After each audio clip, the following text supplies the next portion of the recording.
This video is made possible by our generous supporters on Patreon. Check out patreon.com/NWR for all the details.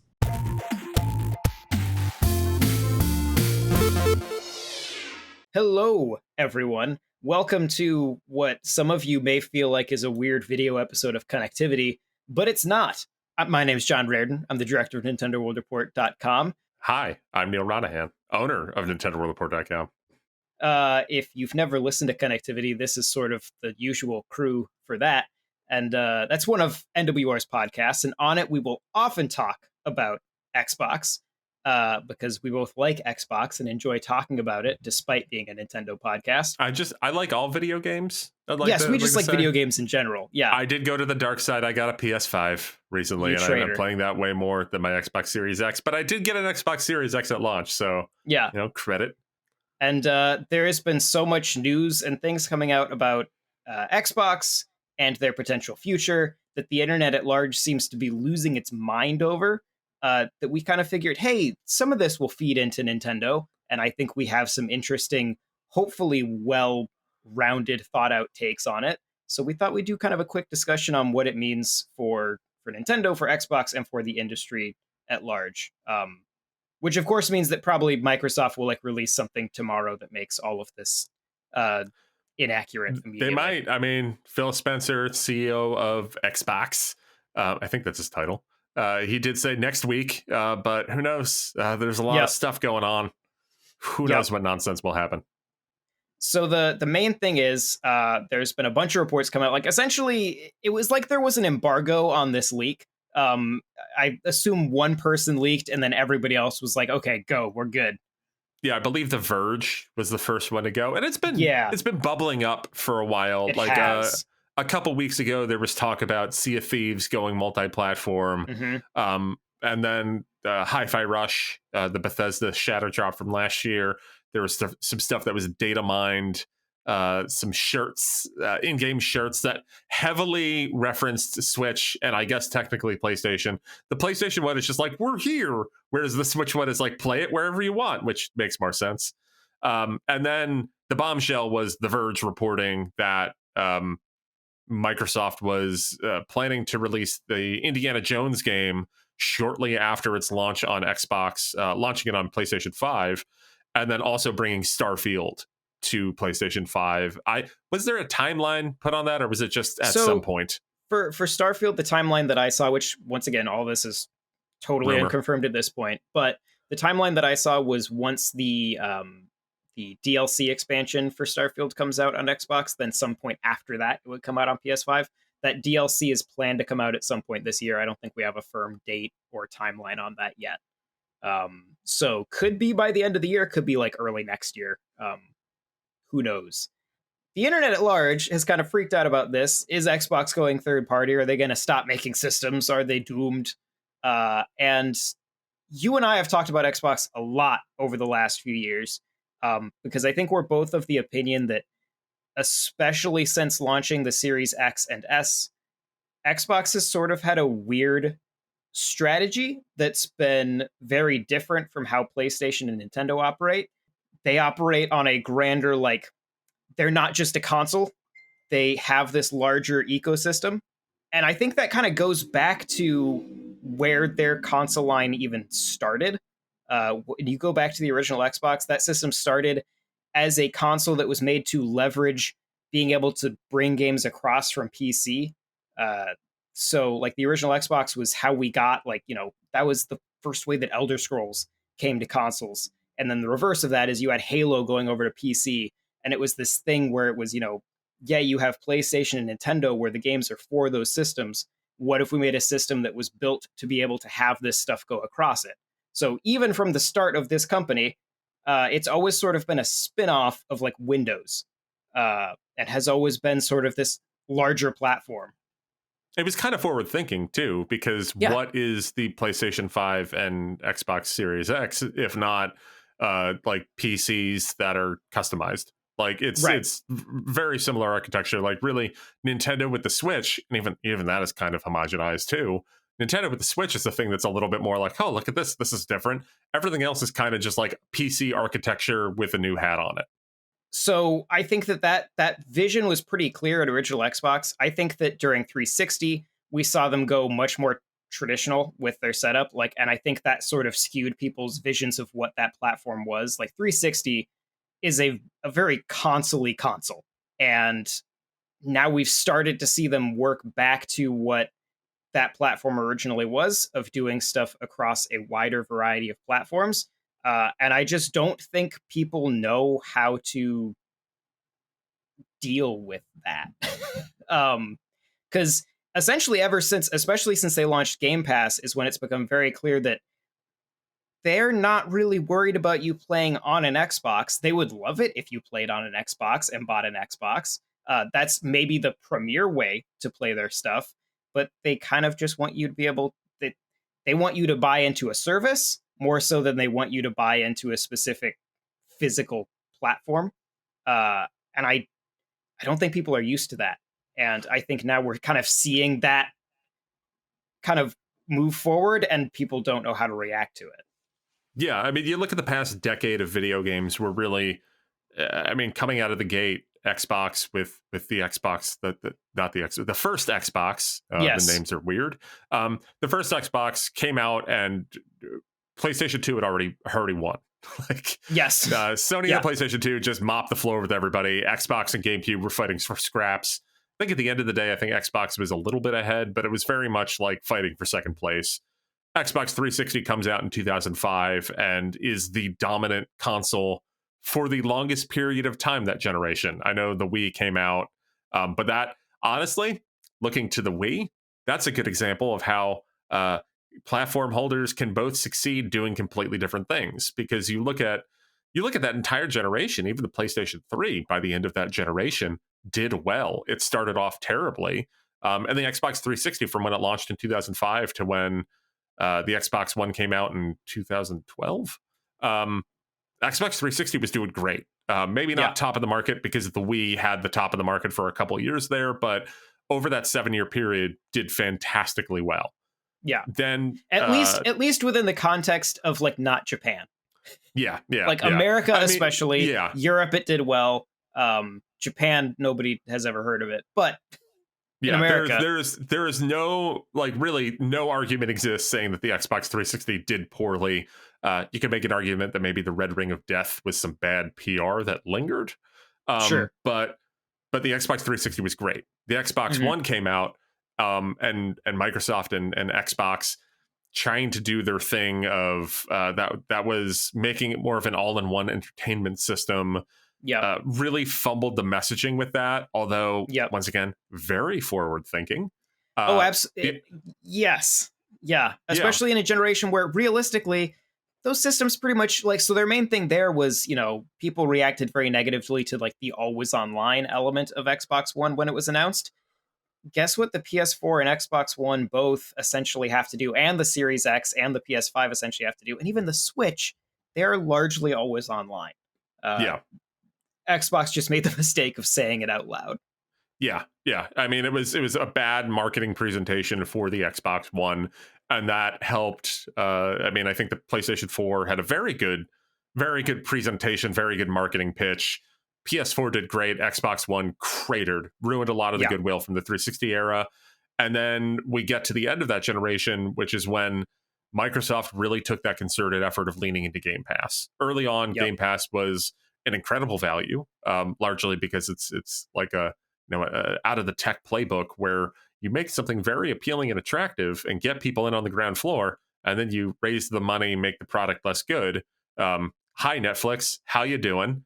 Very similar strategy there. Everybody's doing it across streaming services right now. Microsoft's kind of doing it with Game Pass right now. But at the end of the Xbox One generation, around 2018, 2019 is really when Game Pass was just honestly incredible. A very good value. I still think it's a pretty good value. It's just not as easy to get for cheap these days.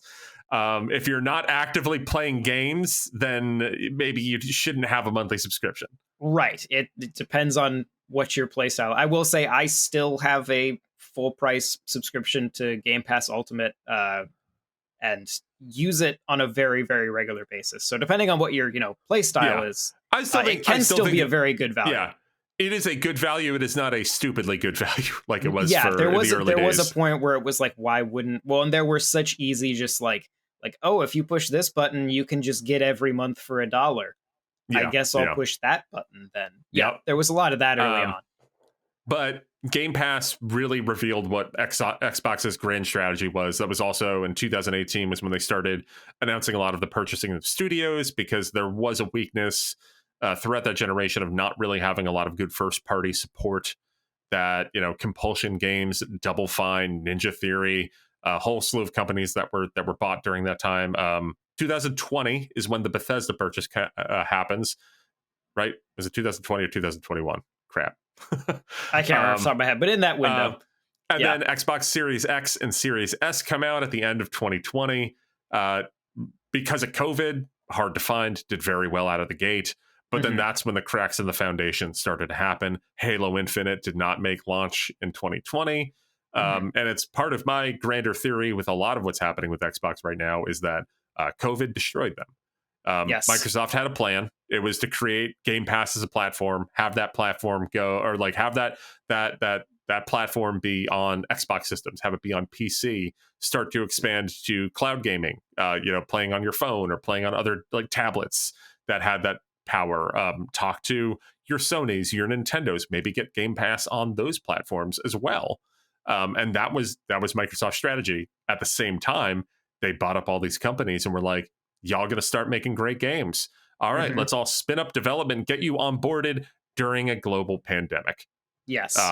That is, I think, an underreported aspect that is why Xbox is in the spot that they were right now, is because at the point when they were start to be cooking with gas is when COVID hit, and any groundwork that they were laying with all of the studios that they bought with Bethesda just slowed.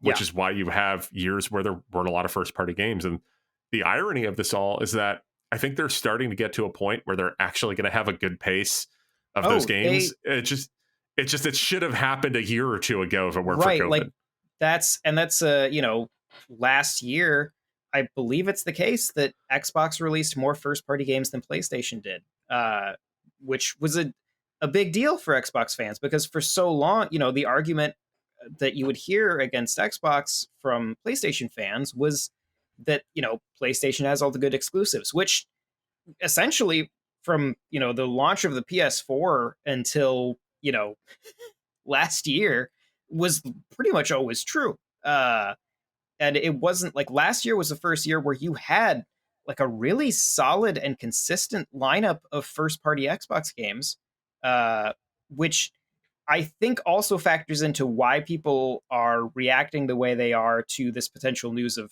ports. Is I think a lot of Xbox fans are very attached to that lineup, because it was like, for people who got way too attached personally to a brand identity, it was a victory, right? It was the year that they finally showed those Sony ponies they could have great games. And so then when you get these rumors that, actually Hi-Fi Rush and Starfield, probably the two most acclaimed games of that year from Xbox, are probably going to be on PlayStation. Maybe the most acclaimed game from Xbox in the past 5 years or something. Right. Like I understand why, like, don't get that connected to a brand identity, I say as the director of a Nintendo website. But like, I get it. Like, I understand why people would be upset by that. And I'm guessing that this was not the way Microsoft had intended to reveal it. No. Yeah. No, and I do. I mean, you look at something like Hi-Fi Rush, how it shadow dropped on Xbox a year ago. Extremely well received. Like, it's kind of a good strategy to have the thing release on your platform and then a year later expand it and try to get more sales. One, it's literally what Sony is doing with PlayStation games being then ported to PC. At this point, it's pretty consistent that you can expect Spider-Man 2 to be ported to PC within the next year. I believe we just got a date for Horizon Forbidden West like a week or two ago on PC. Yeah. Like, and is Ragnarok on PC. I mean, I don't know if Ragnarok's there yet, but it's soon. The original, the previous God of War is, the previous Horizon is. Spider-Man, games. Miles Morales, which came out in 2020 on PlayStation, came out on PC last year. Yep. So, okay, maybe more than a year. Maybe Spider-Man 2 will be like a 2025, 2026 thing. But well, and I do think there's some of that like they haven't been doing that for that long. So I think there's some like where some of them kind of made it right at a year. Some of them were kind of like still spinning up as they got there. Because we have other, Returnal and Ratchet and Clank and all those. I believe Rift Apart recently came out on PC. Yep. Last year that happened. Yep. But I mean, it's a thing that Sony's doing, and also you look at the latest viral sensation before this rumor, Pow World. Pow World is a game that launched in early access on Game Pass.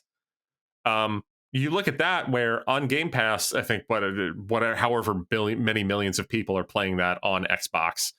It's also for sale on Steam, and it's also selling truckloads on Steam. So there is a use case, and granted that's day and date and not the expected timed exclusive that some of these Bethesda games and maybe other Xbox games would be, but it's financially, from an Xbox perspective, not speaking to fans, it kind of makes sense that like you launch it on your platform, and then like a year later you launch it on other platforms, because making these games, buying these companies costs a lot of money, and you want to kind of get whatever you can out of it. That's not going to make people happy that are like, oh, I bought an Xbox for Bethesda games and now I could have just gotten them on PlayStation. Like, that does suck, but like, I understand the business justification. Like you said, Phil Spencer could come out right after we put this up saying that actually we're getting out of the hardware business entirely.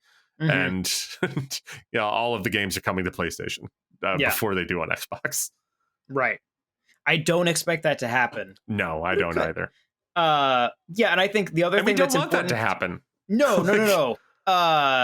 And we'll get to that in a second, but I do want to point out, because I've seen some people, like when I've tweeted about this stuff, say like there's a big difference between Sony porting to PC and Xbox porting to their direct competitor in PlayStation.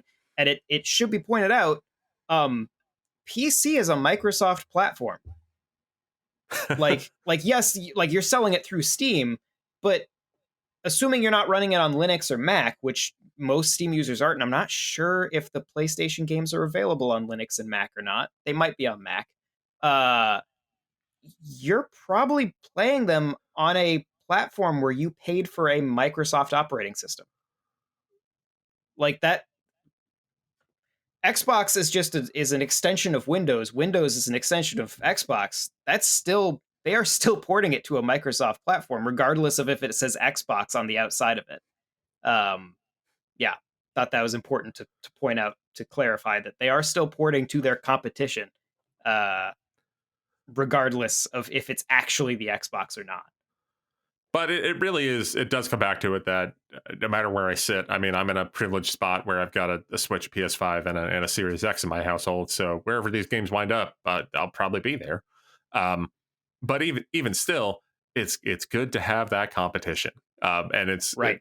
Having platform holders like Xbox, like Sony, like Nintendo means that certain games are going to happen that wouldn't otherwise. For example, Hi-Fi Rush, the game that might be coming to Switch and PlayStation, or I guess is just not officially probably yet. Yeah. If Microsoft didn't buy Bethesda, if that wasn't coming out on a platform holder's system, that game's probably not getting made. You look to the Nintendo side, Another Code Recollection, which is a pretty solid port remake of a DS and a Wii game. That's never coming out on Switch unless Nintendo's the platform holder. Like if Nintendo was making games for PlayStation and Xbox, no way in hell Another Code Recollection would even exist. Right. Well, and that's because, you have to, like, if you're making a game, if you own the platform that game is on, that saves you a huge amount of money, right? You don't have to pay out to the platform holder if that's your platform. So you have that freedom to greenlight these random small weird projects. And that is something we've heard consistently about Xbox from the developers there, is that they've been pretty open about, like, what do you want to make? Make that. like as opposed to pushing. I mean, that's something that Avowed, which is coming out later this year on Xbox and probably next year on PlayStation, is that game was originally a multiplayer game, not because the developers wanted to make an online multiplayer game, but because they thought they needed to make it a live service game in order to sell it to a producer. And then when they went to Xbox, they were like, hey, we don't actually want to make it this way. That's just what we thought we would need to do. And Xbox said, oh, we'll make it single player then. Which is great. And they can do that. I became excited for Avowed. Right. Like they can do that because they are able to take those risks. If it doesn't sell as well because of that, it's not a big deal because they've saved money in other places. And it's so like that allows those things to happen. You look at Sega, where when the Dreamcast died in early 2001, if memory serves, 23 years ago, RIP the Dreamcast. You did have that little bit of like the aftershocks of you got, Jet Set Radio Future and some cool weird stuff on Xbox and GameCube. And then what kind of happened after that? A lot of those weird, quirky Sega games disappeared. Shenmue 2 came out on Xbox and then had to be kickstarted, 10, 15 years later and was still didn't finish the story despite the fact that it took 10 to 15 years to happen. But like Sega, I would argue Sega's still kind of trying to figure out how to exist, in the weird space, in the good space that they did on the Dreamcast, which a lot of people consider to kind of be peak Sega. And I mean, now they have this thing where they're coming out with like a new Crazy Taxi and new Streets of Rage and stuff. And who knows if that'll work out. But like Sega's been trying to capture that for a very long time. And I don't think they've really done a good job. And I think some of the reason why on Dreamcast they were able to capture that is because they were the platform holder. And that is having Xbox as a platform holder, having Sony as a platform holder. Even I wish they didn't kill Japan Studio. Like they are allowed to make games that wouldn't make as much sense for every other company. Right. Yeah. Even, I mean, to give Sony some credit, Astrobot Rescue Mission on PlayStation VR. That's a game that happens because Sony owns that platform. And it's probably one of the best games that Sony's put out in a very long time. Yeah. And I think in Sega's case, if any of the, if Jet Set Radio, whatever their remake sequel thing is called, if that doesn't do well, then that's done. Like that, they're not going to worry about it anymore. No, because it's going to cost them too much money. Yep. So it's a huge loss if that happens. But to sort of get towards the end of this, we also wanted to point out that Microsoft releasing stuff on multiple platforms is not a new strategy. Hi, Minecraft.